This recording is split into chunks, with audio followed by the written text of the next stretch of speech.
Campbell here from KALM News, Calm News. If you haven't already heard about the Bay of Pigs invasion, you might want to stay tuned.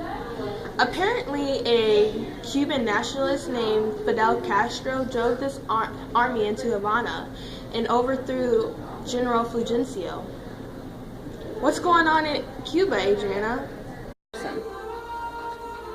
Here to report to you when and where the Bay of Pigs invasion took place. On April 17, 1961, 1,400 Cuban exiles launched an invasion at the Bay of Pigs on the southern coast of Cuba. Here in Cuba, everything has overthrown, and now all of it is communism. The Soviet Union began to get more involved in Cuba and decided to put missiles in Cuba, which led to the Cuban missile crisis. The Bay of Pigs invasion was a failed military invasion.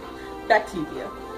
Thanks, Adriana. Looks like things are heating up in the south coast of Cuba. Lanisha, what effects did the Bay of Pigs have?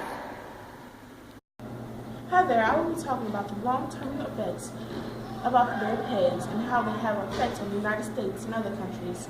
It's also going to be tension between the countries, and it's going to be cause an embarrassment of the United States. And President Kennedy fired a long-term CIA operation. It was a major failure.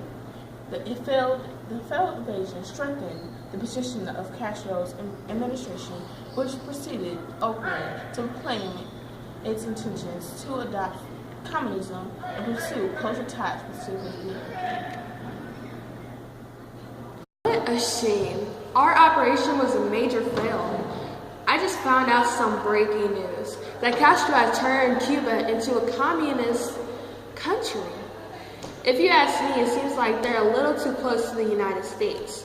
The failure at the Bay of Pigs cost the United States greatly. Castro used the attack by the Yankee imperialists to solidify his power in Cuba, and he requested Soviet military aid. Eventually, that aid included missiles.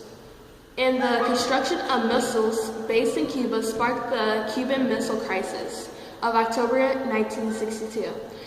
When the United States and the Soviet Union nearly came to blows over the issue. Tell us more about that, Mary. The missile crisis was a huge scare to the United States. They saw it as a threat from the Soviets. But the Soviets' attitude is if you had missiles under us, we could have missiles under you. I can understand their scare. How are the relationships between the Soviets and the United States today? Tell us about that, Mary. And the U.S. have made a lot of progress with their relationship in the past few years, and the tensions are starting to ease. Good. The Bay of Pigs invasion was a huge scare and failure to the United States. But that's all the time we have for today. We'll catch you next time on KALM News, Calm News. See you later.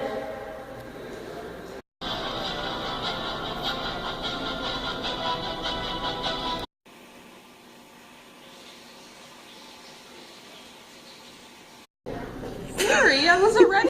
Between the United States and the Soviets have gotten a lot better over the years. Adriana, here to report to you when and where the Bay of Pigs invasion took place. On April 17, 1961, 1,400 Cuban exiles launched an invasion at the Bay of Pigs